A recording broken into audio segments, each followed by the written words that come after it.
نعرہ تکبیر اللہ یا رسول اللہ، نعرہ رسالت یا رسول اللہ، نعرہ حیدری نعرہ حیدری،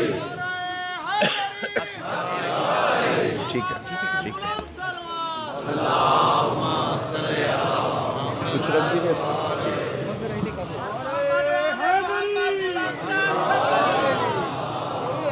جو گھر بنا تھا فقط بخشش و عطا کے لیے، جو گھر بنا تھا فقط بخشش و عطا کے لیے، رہا پابند تھوڑا سا ساؤنڈ اندر کا بڑھ جائے گا، اندر کا ساؤنڈ. اور بی بی خدیجہ الکبریٰ تھا جس کا ایک زمانہ مکروز، اسی کی بیٹیاں روتی رہی رضا کے لیے.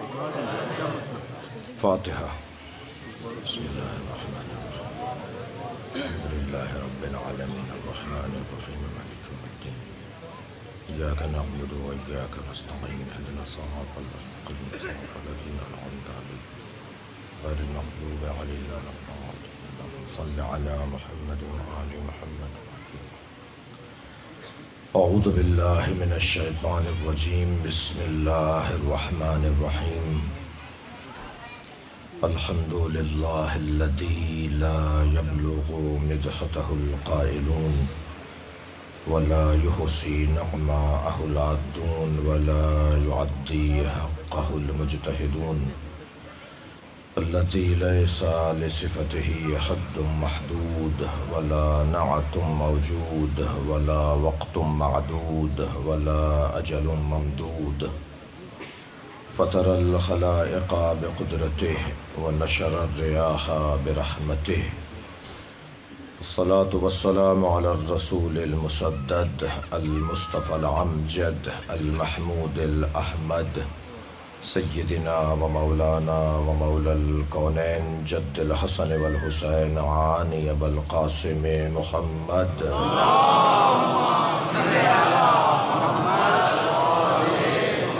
وآله الطيبين الطاهرين المعصومين الذين قال الله إنما يريد الله ليذهب عنكم الرجس أهل البيت ويطهركم تطهيرا.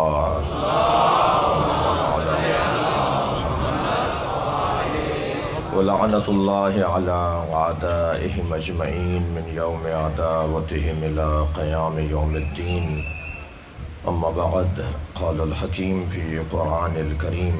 بسم الله الرحمن الرحيم. وقال ربكم ادعوني استجب لكم ان الذين يستكبرون عن عبادتي سيدخلون جهنم داخرين. صلوات.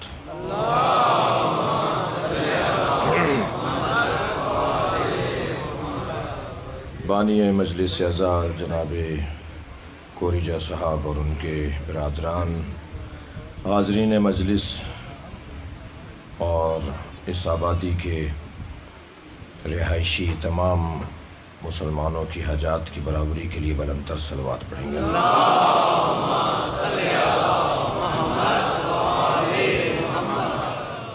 سورہ مبارکہ غافر کی آیت کریمہ، نشان اس کا 60 ہے، 60ویں آیت ہے. حضرت مولانا علامہ زمین نقوی صاحب کے بعد میرے سینئر ہیں، میرے بڑے ہیں، میرے لیے قدر مشکل ہے. علماء کرام تشریف فرمائے ہیں، صاحبان دقت بیٹھے ہیں، اہل علم بیٹھے ہوئے ہیں. آپ سب کے ساتھ اللہ کی بارگاہ میں دعا ہے کہ اللہ ہماری اس پرشکوہ اور نورانی مجلس کو اپنی بارگاہ میں قبول فرمائے. اور جو بانی نے انتظام کیا تھا، قدر ان کی توقع سے زیادہ انتظام اور بہتر ہونا چاہیے تھا. اگر جو کوتاہی، خامی، کمزوری ہو تو اسے درگزر فرمائیں گے. اللہ اپنے کلام میں ارشاد فرما رہا ہے، وَقَالَ رَبُّكُمْ، اور کہا تمہارے رب نے. یہ ذہن میں رہے کہ اللہ کو صفت ربوبیت بہت عزیز ہے. وہ چاہتا ہے مجھے پکاروں مگر رب کہہ کر. الحمدللہ رب العالمین. یہ حمد ہے اس اللہ کے لیے اب جب اللہ کہہ دیا تھا تو اس کے بعد کوئی بات ہی باقی نہیں رہی تھی نا. لیکن اسے صفت ربوبیت اتنی عزیز ہے کہ الحمدللہ، حمد ہے اللہ کے لیے جس کی اور تجلی یہ ہے کہ وہ عالمین کا رب ہے. کیونکہ لفظ اللہ جو ہے اسم جلالہ پروردگار عالم کا سب سے زیادہ مشکل ہے اسے سمجھنا.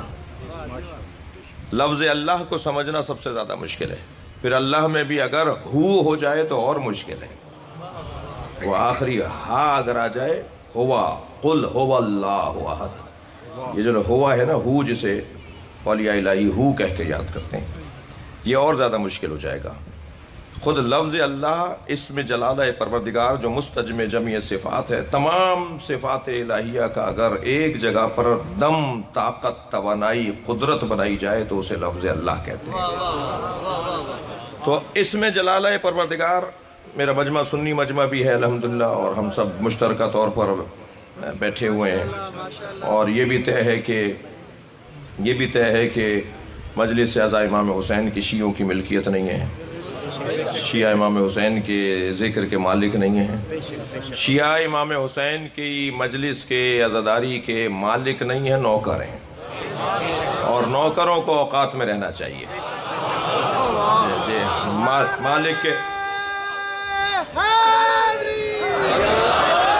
مالک کے مہمانوں کا خیال کرنا چاہیے.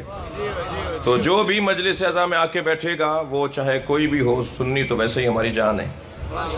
حضرت آیت اللہ سیستانی فرماتے ہیں سنیوں کو بھائی نہیں کہو، بھائی تو دو لوگ ہوں تو بھائی بنیں گے نا. سنی ہماری جان ہے. اور الحمدللہ بہت اچھا ماحول ہے، کوئی پریشانی کی ضرورت نہیں ہے. مولا علی فرماتے ہیں فتنے کی زیادہ عمر نہیں ہوتی. صلوات پڑھ لیں ذرا محمد و آل محمد.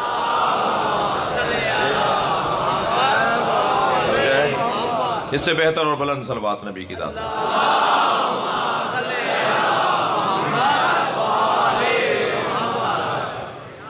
توجہ کر لی. لفظ اسم جلالہ پروردگار، اس کا ترجمہ بھی نہیں ہے. جو انگلش میں ترجمہ ہوتا ہے، اردو میں ہم کہتے ہیں، اپنی اپنی زبانوں میں اللہ کا ترجمہ کرتے ہیں، وہ اللہ کے نام کا ترجمہ نہیں ہو سکتا. تو کیونکہ سمجھنا لفظ اللہ کو بہت مشکل ہے، لفظ اللہ کو سمجھنا، اسم جلالہ پروردگار کو سمجھنا بہت مشکل ہے. اور تو اب اس کو تجلی اسی کیا ہے، کیسے سمجھیں. لہذا فوراً کہا الحمدللہ رب العالمین. تمہیں یہ تو سمجھ میں آتا ہے کہ کائنات کو پالنے والا کون ہے، جو تمہیں کھلا رہا ہے، جو آسمانوں کو چلا رہا ہے، جو زمین کو زندہ رکھے ہوئے ہے، وہ جو کائنات کو پال رہا ہے، جو تمہیں پال رہا ہے، وہی اللہ.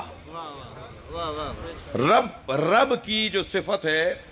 آپ قرآن مجید کی دعائیں جو انبیاء کرام نے اللہ کی بارگاہ میں دعائیں کی ہیں، ان دعاؤں کو ذرا دیکھیے گا ایک دفعہ جا کر. تو دسیوں دعائیں ہیں جو انبیاء کرام کی قرآن میں نقل ہوئی ہیں، وہ بھی صفت ربوبیت کے ذریعے. ربنا ربی، جی اچھا لگتا ہے اللہ کو کہ مجھے رب کہہ کر پکارو. وہ چاہتا ہے مجھے پکارو تو رب کہہ کر پکارو. اہل دقت بیٹھے ہیں، ایک جملہ ہدیہ کر رہا ہوں. اللہ ہمارا خالق بھی ہے اور رب بھی ہے. اگر اس نے صرف بنا کر چھوڑ دیا ہوتا نا تو پھر تسلیس اور غلو اور تقصیر کی طرف ماحول چلا جاتا. پروردگار عالم نے ہمیں خلق بھی کیا ہے اور پال بھی وہی رہا ہے. اور اس کے پالنے کا جلوہ یہ ہے کہ ابھی بچہ دنیا میں آتا نہیں ہے کہ اس کے مزاج کے مطابق غذا کا انتظام پہلے ہو جاتا ہے. اس کی ربوبیت کا تقاضا یہ ہے، دقت چاہوں گا، وہ ربوبیت بمعنی ہدایت، وہ ربوبیت بمعنی رزق دینا. اس کی ربوبیت کا تقاضا یہ ہے کہ ابھی آدمی پیدا نہیں ہوئے کہ آدم کو خلق کر دیا. جی ہدایت لینے والے بعد میں آئیں گے، ہدایت دینے والا پہلے آیا ہے. دیکھیے دو کام تو پروردگار عالم نے، تھوڑا سا آپ کو تکلیف رہے گی، دو کام تو پروردگار عالم نے اپنے اوپر واجب قرار دیے ہیں.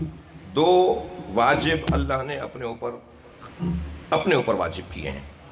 ہم پہ بہت ساری چیزیں واجب کی ہیں، مگر دو چیزیں کم سے کم اس وقت میرے بیان میں، دو چیزیں اللہ نے اپنے اوپر واجب کی ہیں. پہلی چیز، زمین پر کوئی ہلنے والا، رینگنے والا، جنبندہ، متحرک وجود نہیں ہے ما من دابۃ فی الارض الا علی اللہ رزقها، مگر اس کے رزق کی ذمہ داری اللہ کی ہے۔ اللہ نے اپنے اوپر واجب کیا ہے کہ وہ ہمیں رزق دے۔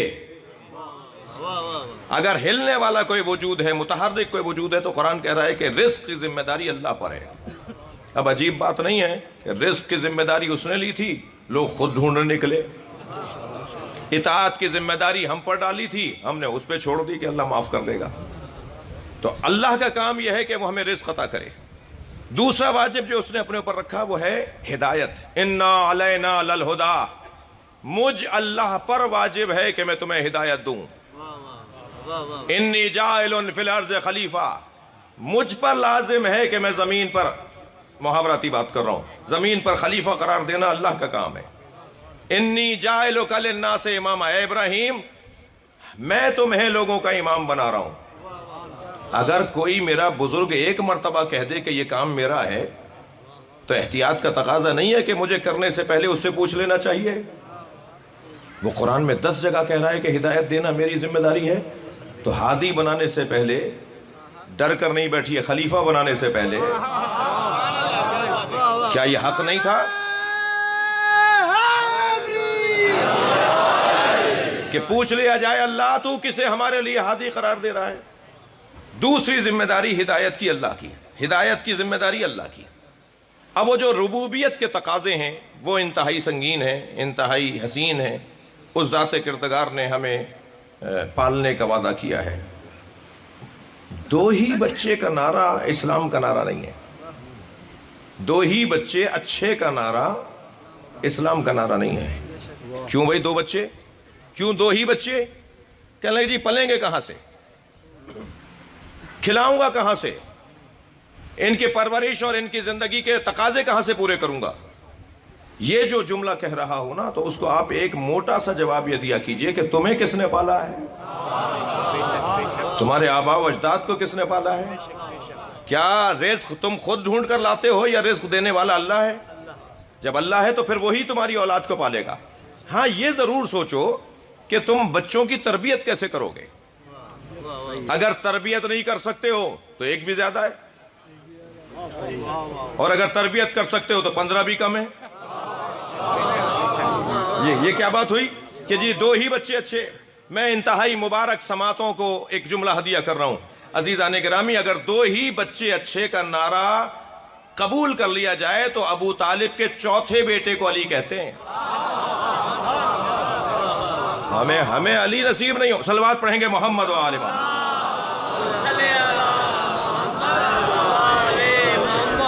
صفت ربوبیت کا تقاضا یہ ہے، صفت ربوبیت کا تقاضا یہ ہے کہ وہ ہمیں اپنی ذات سے جوڑنا چاہتا ہے۔ خبردار کسی اور دروازے پہ نہ جانا، کسی اور دروازے پہ جاؤ گے تو گمراہ شمار کیے جاؤ گے، نامراد شمار کیے جاؤ گے۔ آنا تو میرے دروازے پر آنا۔ میں یہیں کہہ دیتا ہوں، زیادہ لمبا آپ کو نہیں اس منزل پہ روکوں۔ میرے دروازے پر آنا، کہیں اور نہ جانا، اور میرے دروازے کو حسین کہتے ہیں۔ السلام علیکم۔ اللہ اکبر۔ یہ باب اللہ ہے، اللہ کا دروازہ ہے، یہ اللہ کا دروازہ ہے۔ اللہ ملتا ہے۔ اللہ اکبر۔ کبھی غور کیا کہ حسین کے نام پہ اتنا مجمع کیوں جمع ہوتا ہے؟ کسی شخصیت کے نام پر اتنا بڑا مجمع اگر جمع ہوتا ہے تو وہ امام حسین کے نام پر۔ ابھی تو ہمارے ہاں ایک وقت میں ایک شہر میں 10 مجلسیں ہو رہی ہوتی ہیں، تب یہ حالت ہوتا ہے، تب یہ حالت ہے۔ اور اگر سارے شہر میں ایک ہی مجلس ہو، مجمعوں کی بنیاد پر کوئی ہمیں روب میں نہیں لا سکتا۔ ہم نے نہیں معلوم،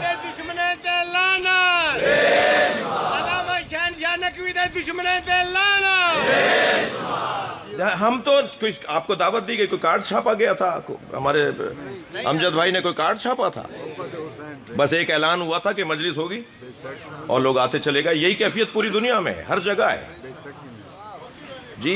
ایک سوشل میڈیا پر ایک مفتی صاحب کا کلپ ڈلا ہوا ہے کہ اگر پاکستان میں شیعوں کو قتل نہ کیا گیا ہوتا اور یہ تکفیری نعرے بلند نہ کیے گئے ہوتے تو اس میں ہمارا نقصان جو ہوا وہ نہ ہوتا.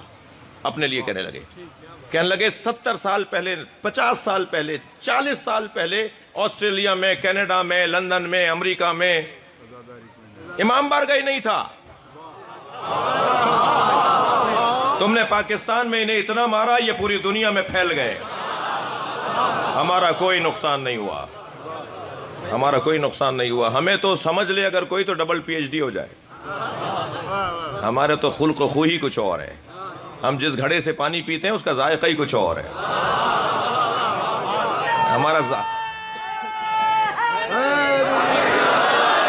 ہمارا انداز سوچنے کا کچھ ہے. ہماری چال بتاتی ہے کہ کون جا رہا ہے. ہمارا حلیہ بتاتا ہے، اور ہونا بھی ایسے ہی چاہیے. اور الحمدللہ بہت اچھی تصویر ہو گئی، بہت اچھا کردار الحمدللہ ہر دور کی طرح. تو بات یہ نہیں ہے، بات یہ ہے کہ پروردگار عالم کا احسان ہے کہ وہ ہم پر کرم فرمائے. تو دروازہ اللہ تک پہنچنے کا یہ گھرانہ. اور میں آپ کو ایک جملہ اور کہہ دوں، جس دروازے پر آپ بیٹھے ہیں نا اسے اچھا دروازہ ویسے بھی کوئی نہیں ہے. دنیا کہاں بیٹھی ہے مجھے اس سے غرض نہیں ہے، مگر ہم جہاں بیٹھے ہیں وہاں سے جنت کا رستہ بنتا ہے، وہاں سے کامیابی کی راہیں نکلتی ہیں. یہ کیسے ممکن ہے کہ کوئی 70 سال سے عباس با وفا کی وفا سن رہا ہو اور وہ بے وفا ہو جائے؟ یہ کیسے ممکن ہے کوئی حضرت علی اکبر کی بابا پہ قربانی سن رہا ہو اور وہ باپ کے ساتھ بے ادب ہو جائے؟ یہ کیسے ممکن ہے کوئی حضرت قاسم کی چچا پہ قربانی سن رہا ہو اور وہ رشتوں کی پاسداری چھوڑ دے؟ یہ کیسے ممکن ہے کوئی جناب رباب پہ روتا ہو اور اس کے گھر کی عورتیں وفادار نہ ہوں؟ بھائی 2 گھنٹے اگر میں گلاب بیچنے والے کی دکان پر بیٹھ کر آؤں نا تو 4 گھنٹے تک میرے اندر سے گلاب کی خوشبو آتی ہے. جو 70 سال سے حسین حسین کر رہا ہے اس میں حسین کی سیرت کیسے نہیں آئے گی؟ کردار حسینی.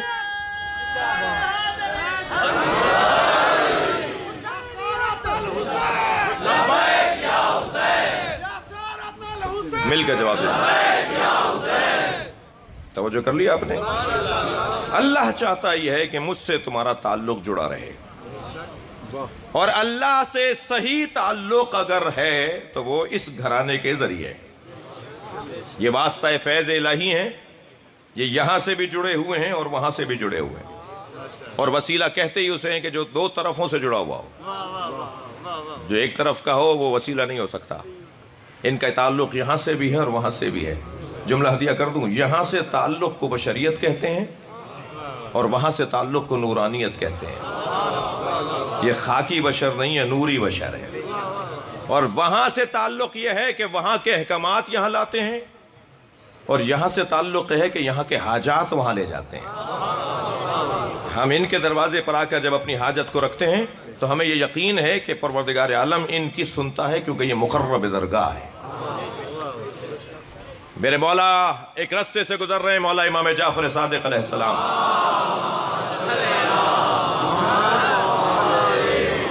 سامنے حضرت کا ایک چاہنے والا آتا نظر آیا، مگر عجیب بات یہ ہے کہ وہ شراب پی کر آ رہا تھا. امام کو آتے ہوئے دیکھا، کوچا بھی بہت تنگ تھا، گلی بھی بہت تنگ گلی تھی. کسی مجمع میں کسی بندے کے پیچھے چھپ نہیں سکتا تھا. امام سامنے ہیں، یہ بھی سامنے ہے، ہاتھ میں بچی ہوئی شراب کی بوتل. امام کو آتے ہوئے دیکھا تو ہاتھ پیر کانپنے لگے کہ امام کے سامنے آ گیا اس حالت میں. تو شراب کی بوتل کو اپنی پشت پر لے گیا، پیچھے لے گیا اور دیوار کی طرف مڑنے کی کوشش کی کہ کسی طرح چھپ جائے. دور سے امام کی آواز آئی، فلاں ہم تم سے ملیں گے. اب شراب کی بوتل اپنی پشت پر چھپا کے کھڑا ہے. امام نے فرمایا کیا ہے تمہارے ہاتھ میں؟ کانپنے لگا، کیسے بتاؤں کہ شراب ہے؟ مولا کو کیسے کہوں کہ شراب ہے؟ ہاتھ پیر کانپنے لگے، دل کی دھڑکنیں بڑھنے لگیں. جھوٹ بول دیا، مولا سرکہ ہے. مولا سے کیسے کہے کہ شراب پی کر آئے ہوں؟ اللہ اکبر. آپ دیکھ رہے ہیں کہ اس دروازے پر جو آئے گا تو وہ اللہ سے کیسے جڑے گا. کہنے لگا مولا سرکہ ہے میرے ہاتھ میں. حضرت نے فرمایا میرے ہاتھ پہ ڈالو. اب اور دھڑکنیں بڑھنے لگی، ایسا لگ رہا تھا جیسے روح قبض ہو جائے گی. مولا کے ہاتھ پہ کیسے ڈالے؟ فوراً لو لگائی، یا اللہ تجھے جعفر صادق کا واسطہ، جس امام کے سامنے میں کھڑا ہوں تجھے اس کا واسطہ، مجھے اس شرمندگی سے بچا لے۔ امام نے فرمایا ڈالو میرے ہاتھ پہ۔ گھبرانے لگا، ہاتھ پیر کانپنے لگے۔ امام نے فرمایا جو تمہارے ہاتھ میں ہم کہہ رہے ہیں وہ سرکہ ہے۔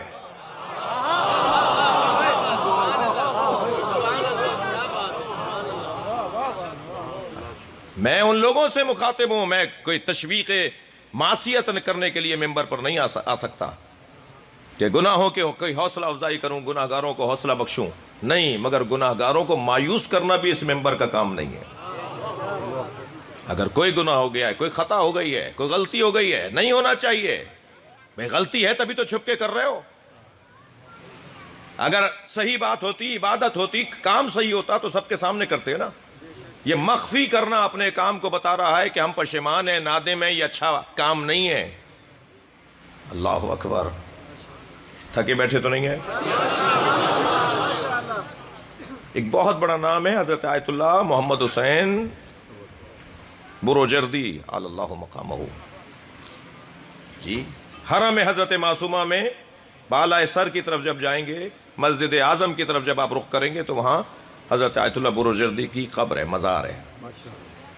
حضرت آیت اللہ بروجردی صاحب کرامت مجتہد، حضرت آیت اللہ عراقی، یہ آیت اللہ العظمی عراقی نہیں، آیت اللہ احمد عراقی، یہ محمد علی عراقی تھے، احمد عراقی حافظ نہج البلاغہ اور حافظ صحیفہ سجادیہ تھے۔ میں کچھ محفلوں میں ان کی خدمت میں بیٹھا ہوں، آیت اللہ تقیئی کے گھر پر یخچال قاضی میں ان کی خدمت میں تھا، تو انہوں نے جو مجھے خود میں نے سنا ان کے کان سے، وہ آیت اللہ بروجردی کے خاص شاگردوں میں سے تھے۔ وہ کہنے لگے کہ جب ہندوستان سے، اور اس وقت میں پاکستان کی تشکیل نہیں ہوئی تھی جب مرجعیت آیت اللہ بروجردی کی تھی، تو کہا ہندوستان سے، یعنی اس خطے سے، آپ کے علاقے سے، بر صغیر سے جب کوئی زائر آتا تھا تو آپ کے علاقوں کے لوگوں کا طریقہ یہ ہے کہ خاص طور پہ سید کو، سادات کو جھک کے ملتے ہیں، تو اور مرجع تقلید تھے، علی الاطلاق مرجع تھے۔ جب آیت اللہ بروجردی سے کوئی جھک کر پاکستانی یعنی بر صغیر کے لوگ ملتے تھے تو ان کے ہاتھ میں چھوٹی سی چوب ہوتی تھی، ایک عصا ہوتی تھی ان کی، تو وہ مارتے تھے، روکتے تھے کہ نہیں میرے پیروں کو ہاتھ نہیں لگاؤ۔ تو کہنے لگے ساری زندگی جھکنے والوں کو وہ روکتے رہے، جب میں نے انہیں قبر میں اتارا، آیت اللہ عراقی فرماتے ہیں جب میں شاگرد تھا ان کا، وہ فرماتے ہیں کہ میں نے جب انہیں قبر میں اتارا تو میرا دل کہنے لگا کہ ساری زندگی تو انہوں نے کسی کو پیروں کو ہاتھ لگانے نہیں دیا، آج اچھا موقع ہے میں ان کے پیروں کا بوسہ دے دوں۔ تو کہنے لگے میں جھکنے لگا نا ان کے پیروں کی طرف تو وہ پیر سمیٹنے لگے۔ اس سطح کا عالم، اس کیفیت کا عالم، ان کے استاد کیسے ہوں گے؟ جو اس سطح کا عالم ہو اس کے استاد کیسے ہوں گے؟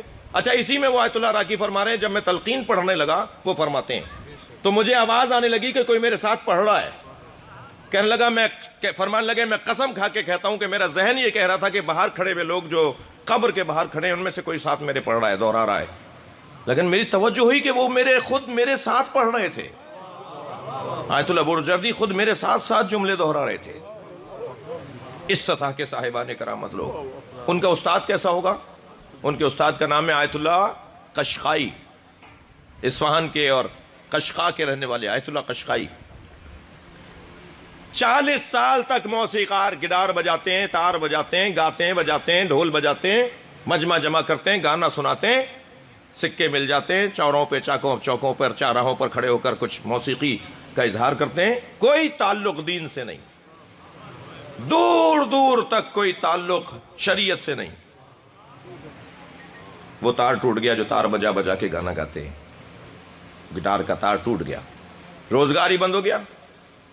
آ گئے اصفہان کے شہر میں، چوک پر پہنچے تو ایک موچی بیٹھا ہوا تھا، چوک کے اوپر بیٹھا ہوا تھا، اس کے قریب جا کے کہنے لگے بھائی میری آلت موسیقی جو ہے، آلہ موسیقی جو ہے، اس کا تار ٹوٹ گیا ہے، کوئی کاریگر جانتے ہو اس شہر اصفہان میں تو یہ تار جوڑ دے؟ اس موچی نے پیروں سے لے کے سر تک دیکھا اور کہنے لگا تمہارا تار جو اللہ سے ٹوٹا ہوا ہے اس کے جوڑنے کی فکر ہے؟ بس یہ جملہ اتنا اثر کر گیا کہ زمین پر بیٹھ گئے، کہنے لگے یہ تار کون جوڑتا ہے؟ تم نے سچ کہا ہے، میرا تار تو ٹوٹا ہوا ہے، میرا تو اپنے اللہ سے کوئی تعلق ہی نہیں ہے، یہ میرا تار کون جوڑے گا؟ تو مدرسے کی طرف اشارہ کر کے کہا وہ جو سامنے دروازہ دیوار نظر آ رہی ہے یہ مدرسہ ہے، اس کے اندر بہت سارے بزرگ بیٹھے ہوئے ہیں، یہ سب تار جوڑنے والے۔ پہنچ گئے مدرسہ اصفہان میں، اور نہ صرف ایک مجتہد عالم بنے، اتنے بڑے عارف بنے کہ بروجردی جیسوں کے استاد بنے۔ عزیزو، مسئلہ ہی سارا تار جوڑنے کا ہے، مسئلہ ہی سارا یہ ہے کہ کیسے میرے رب سے تعلق ہو جائے۔ یہ تعلق کوئی اور نہیں کروا سکتا۔ خبردار، کسی اور دروازے پہ جانا نہ شرعن جائز ہے نہ عقلاً جائز ہے۔ میں دھڑلے سے سینہ چوڑا کر کے کہہ رہا ہوں، اہل بیت کے علاوہ کوئی اللہ تک پہنچا ہی نہیں سکتا۔ جو لوگ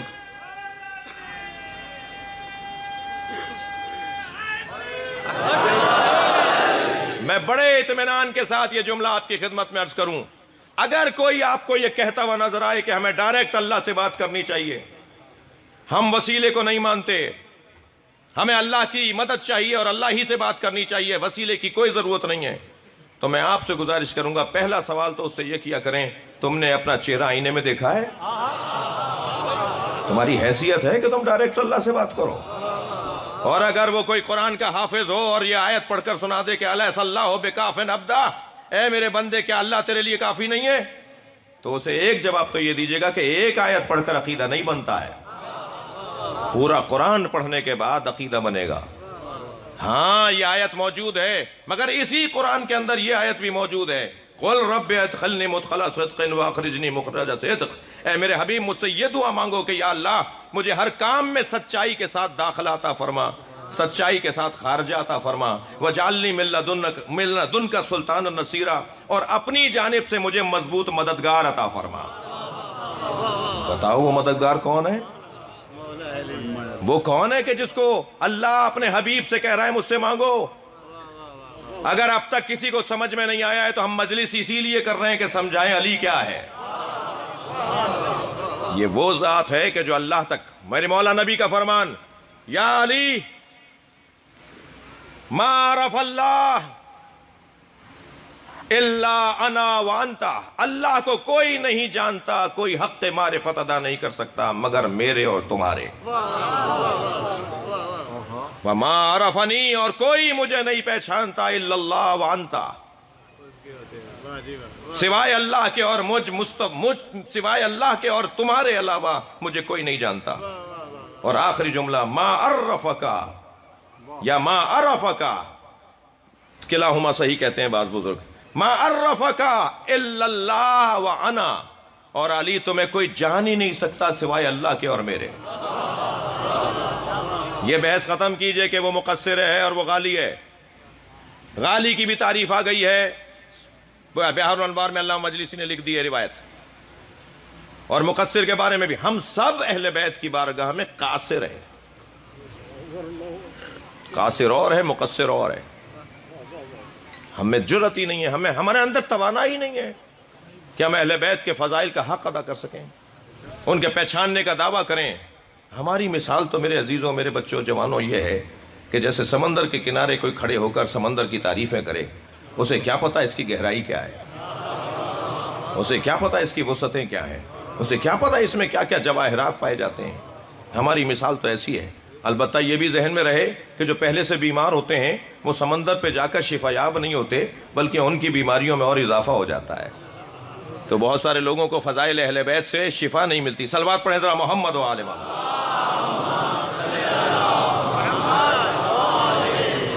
اللہ چاہتا ہے کہ میرے ساتھ جڑو، میرے ساتھ تمہارا تعلق گہرا ہو جائے، اور یہ تعلق گہرا جب ہوگا کہ جب میرا مولا سے تعلق گہرا ہوگا۔ اپنے مولا سے تعلق کو گہرا کرنا ہے تاکہ مولا کے ذریعے سے اللہ سے تعلق گہرا ہوتا چلا جائے۔ وقال ربکم، تمہارے رب نے کہا، ادعونی، سب مل کر مجھے پکارو۔ اللہ سب کو فقیر دیکھنا چاہتا ہے۔ مجھے اندازہ ہے آپ بہت دیر سے بیٹھے ہیں، اللہ ہم سب کو فقیر دیکھنا چاہتا ہے۔ اللہ کرے ہم سب فقیر ہو جائیں۔ الہی آمین بولیے۔ اللہ کرے 2 کروڑ کی گاڑی سے اترنے والا بھی فقیر ہو جائے۔ کیوں گھبرا کے الہی آمین کہہ رہے ہیں؟ فقیر مانگنے والے کو نہیں کہتے بھائی. وہ جو مانگ رہے ہوتے ہیں نا روڈوں پہ چوکوں پہ کھڑے ہو کر, وہ فقیر نہیں ہے, ذلیل ہیں. فقیر تو آج مجھے تو مل ہی نہیں رہا, بہت مشکل سے ملتے ہیں فقیر. آپ کو مل جائے تو مجھے ضرور ملوائیے گا. اکا دکا کوئی سارے ڈیرہ غازی خان میں شاید 1-2 ہی فقیر ملیں جن کی میں بات کر رہا ہوں. مولانا میں ایک جگہ سے ٹنڈو آدم جا رہا تھا سانگڑ سے, پھاٹک کے اوپر ہماری گاڑی ہلکی ہوئی تو اسی حلیے میں ہم فقیروں کی اولاد ہیں, آپ جانتے ہیں. اور دعا بھی فرمائے, آج کل ہاسپٹل میں ہیں, ICU میں تھے, اب روم میں آ گئے ہیں. اللہ میرے والد کو, آپ کے سب عزیزوں کے مریضوں کو شفا عطا فرمائے. اور میں جب پرسوں ان سے ملنے گیا کہ میرے پنجاب کے سفر ہیں, مجھے اسلام آباد جانا ہے فلاں, تو میں جاؤں یا نہیں جاؤں, کیا کروں. مجھ سے کہنے لگے کہ مولا کا ذکر تو ہمیں مرنے کے بعد بھی کرنا ہے. تو میرے بچے اگر اس لیے ذکر چھوڑ دیں کہ میں بیمار تھا تو میں مولا کو کیا جواب دوں گا. تو اون صاحب کو بھی کہا کہ آپ جائیے, وہ بھی باہر ہیں کہیں. تو توجہ ہے حضرات کی. تو ایسے اسی حلیے میں, آپ کو پتا ہے فقیر آدمی ہے, اسی حلیے میں بیٹھا تھا اپنے سواری میں, تو پھاٹک پہ ایک فقیر کھڑا تھا, دور سے آواز دے کر کہنے لگا یا علی مدد. تو مجھے بھی وہ اپنا لگا, میں تو ویسے ہی اس کا تھا. تو میں نے فوراً اس کو جواب دیا مولا علی مدد, کیونکہ بہرحال اسماعیلی برادران سلام نہیں کرتے, صرف یا علی مدد بولتے ہیں. تو ان سے تو بہرحال اچھے ہیں نا جو سلام بھی کریں اور یا علی مدد نہ بولے. تو بہرحال ان سے تو کوئی بات ہو سکتی ہے نا تھوڑی بہت. وہ 6 سے 12 تک آ سکتے ہیں. بھائی 6 کو 12 تک لانا زیادہ آسان ہے یا پہلے سے 12 تک لانا آسان ہے؟ مشکل ہے نا. تو میں نے آواز دے کر, وہ اگرچہ بعد میں نے اس سے کہا تم نے سلام کیوں نہیں کیا, اس نے کہا نہیں میں سلام کرنے والوں میں سے ہوں, میں نے بس تمہیں روکنے کے لیے پہلے یہ جملہ کہہ دیا. اور مجھے اچھا لگا, میں نے کہا جی کچھ خدمت کروں آپ کی. کہنے لگا نہیں میں کچھ دوں. یقین جانیے میں نے اپنے دوست سے کہا گاڑی روک دو بھائی, سائیڈ لگاؤ, پہلا فقیر ملا ہے. فقیر تو مانگنے والے ہوتے ہیں ہمارے ہاں. یہ کنٹھے کلابے ڈالے بیٹھا ہے, کشکول گلے میں لٹکائے بیٹھا ہے, کہہ رہا ہے کچھ دوں. میں نے کہا جی عطا کیجئے. کہنے لگے پتہ ہے زہد کسے کہتے ہیں؟ حسین جملہ. کہنے لگا معلوم ہے زہد کسے کہتے ہیں؟ میں نے کہا نہیں آپ سے سنوں گا, آپ سے مانگا ہے, آپ دیں گے مجھے. کہنے لگے زہد کی 7 منزلیں, جب تک 7 منزلوں سے گزرو گے نہیں زاہد نہیں کہلاؤ گے. اور جب زاہد نہیں ہوگے تو ولی نہیں بن سکتے. اور جب تک ولایت کا مزہ نہیں لوگے علی سمجھ میں نہیں آئے گا. اللہ اکبر, بڑی بڑی گہری باتیں. میں نے کہا جی عطا کیجئے زہد کی منزلیں مجھے. کہنے لگا 1 منزل دوں گا, پہلے اس پر کم سے کم 40 دن عمل کرو, پھر اس کے بعد اسے ہضم کر لو, پھر اس کے بعد دوسری منزل تمہیں کوئی مجھ جیسا مل جائے گا دینے والا. میں نے کہا جی عطا کریں. کہنے لگے ذات کی نفی کرو. تھکے بیٹھے ہیں آپ, اپنے ذات کی نفی, اپنی ذات کی نفی کرو. میں کچھ بھی نہیں ہوں, میری کوئی حیثیت نہیں ہے. میرے مولا نہج البلاغہ میں فرماتے ہیں جب تمہارے منہ پر کوئی تعریف کرے تو اپنے آپ سے کہو کہ میں تو اس سے اپنے آپ کو زیادہ جانتا ہوں, اور میرا اللہ تو مجھے بھی مجھ سے زیادہ جانتا ہے. اپنے آپ کو سمجھاؤ. اے محمد حنفیہ جاؤ اس اونٹنی کے گھٹنے کاٹ کر آؤ. علی کے جہاد کا رنگ ہی کچھ اور تھا. میرا آج مضمون نہیں ہے لیکن میرا پسندیدہ مضمون ہے کہ میں مولانا تو کوشش کی کہ 15 مولا علی کی تلوار کی خصوصیات, علی کے جہاد کی خصوصیات, خاصہ مولا علی کے جہاد کا کیا تھا. ان میں سے ایک مولا کے خصوصیت یہ تھی, اگر سنے آمادہ ہو تو, مولا علی کے جہاد کی ایک خصوصیت یہ تھی کہ علی میدان میں اتر کے سرداروں کو ڈھونڈتے تھے تاکہ جنگ جلدی ٹھنڈی ہو جائے. بیچارے سپاہیوں کو مار کے کیا کرنا ہے, سپاہیوں کو مار کے, سرداروں کو پہلے مار دو جا کے جنگ ختم ہو جائے, ٹھنڈی پڑ جائے. تو علی میدان میں اتر کر ڈھونڈتے تھے وہ سردار ہے, وہ فلاں قبیلے کا سردار ہے, پہلے انہیں جاؤ, ان کے مار کے آؤ. اور ایک ہی لمحے میں, کچھ ہی لمحوں میں مولا سرداروں کو مارتے تھے, جنگ ٹھنڈی پڑ جاتی تھی. جس میدان میں 40 دن تک فتح نہ ہو, جو میدان 39 دن تک فتح نہ ہو, وہ ایک دن میں کیسے فتح ہو گیا؟ سردار کو مار دیا, جنگ ختم ہو گئی. بیچارے غریبوں کو مار کے کیا کرنا ہے؟ جو سرداروں کے روب میں آئے ہیں، جو ان کی وجہ سے آئے ہیں. دل کر رہا ہے ایک روایت سنا دوں، مولانا اجازت. جنگ بدر کرائے کا قاتل لے کر آئے مشرکین. اسے کوئی غرض نہیں تھی مشرکوں کے ایجنڈے سے، مگر خود مشرک تھا، کافر تھا، مسلمانوں کا دشمن ضرور تھا، مگر ایجنڈے سے کوئی تعلق نہیں تھا کہ مارنا ہے جنہوں نے اعلان نبوت کیا ہے اور ان کے ساتھیوں کو قتل کرنا ہے. نام ہے نوفل ابن خویلہ، بہت بڑا پہلوان جس کا میدان میں اترنا پورے لشکر کو ایک روب میں ڈال دیتا تھا. بڑا نام تھا، بڑا پہلوان تھا، بڑا ڈاکو تھا، اونٹ کا بچہ اٹھا لینے والا آدمی، گھوڑے کے بچے کو گھوڑے کو پھینک دینے والا آدمی، اس انداز کا آدمی. وہ جنگ بدر میں لے آئے کرائے کا قاتل کہ بھئی تمہیں اتنے پیسے دیں گے، چل کے وہاں مار کے آؤ. اچھا یہ طریقہ آج کا نیا نہیں ہے کہ مارنے والے کو پتہ ہی نہیں ہوتا میں مارنے کسے جا رہا ہوں. اسے تو پیسہ دیا جاتا ہے کہ اتنے پیسے ملیں گے، چلو فلاں کو مار دو. اور اب بھی ماحول ایسا بنانے کی کچھ نہ سمجھ دوستوں نے کوشش کی. پاکستان کے اندر ایسا ماحول بنا دیا کہ وہاں بھی وہی مارے گا اور یہاں بھی وہی مارے گا، یعنی دونوں کا قاتل ایک ہی ہوگا اور دونوں پھر لڑ رہے ہوں گے. خدا کے واسطے سمجھداری کا ثبوت دینا ہے، میری ملت کو بھی، ہماری قوم کو بھی اور ہمارے بھائیوں کو بھی. اللہ ہمیں بصیرت عطا کرے، سمجھداری عطا کرے. دقت چاہوں گا عزیزو. لے آئے نوفل ابن خویلہ کو میدان میں. جیسے ہی اعلان ہوا کہ وہاں سے کون کون سردار آئے ہوئے ہیں اور جنگ شروع ہونے کو تھی، ڈھول بجایا جا رہا تھا، طبل بجایا جا رہا تھا، نقارہ جنگ بجا دیا گیا تھا. تو سرکار کو کسی نے آ کے بتایا کہ نوفل بن خویلہ بھی آیا ہے. تو جیسے ہی نبی مکرم کو معلوم ہوا نوفل آیا ہے تو آپ نے دونوں ہاتھوں کو اٹھا کے مناجات کرتے ہوئے کہا اللہم اکفنی نوفلا، یا اللہ ہمیں نوفل سے نجات عطا فرما. یہ کہہ کر سرکار نے اپنی دعا کو مکمل کیا. مولا علی نے یہ جملہ سن لیا. جنگ آگے بڑھی، جنگ بہت آگے بڑھی، کافی دیر گزر گئی جنگ چلتے ہوئے. تو سرکار ایک جگہ کھڑے ہو کر کچھ ڈھونڈنے لگے.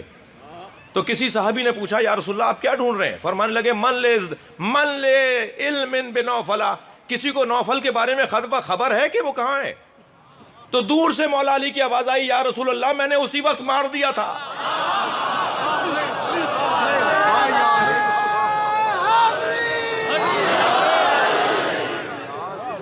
توجہ کر رہے ہیں آپ حضرات؟ بحث یہ ہے کہ اللہ کا قرب حاصل کرنے کے لیے ذریعہ وہ انتخاب کیا جائے کہ جو ذریعہ مضبوط. میں کسی ذریعے کا انکار نہیں کروں گا مگر علی جیسے ذریعے کا اقرار کروں گا، اس کا اظہار کروں گا، اور ہمیں کرنا ہے اور ہمیں سمجھانا ہے اپنے بھائیوں کو. قرب الہی میں یہ مقام بلند ترین مقام ہے.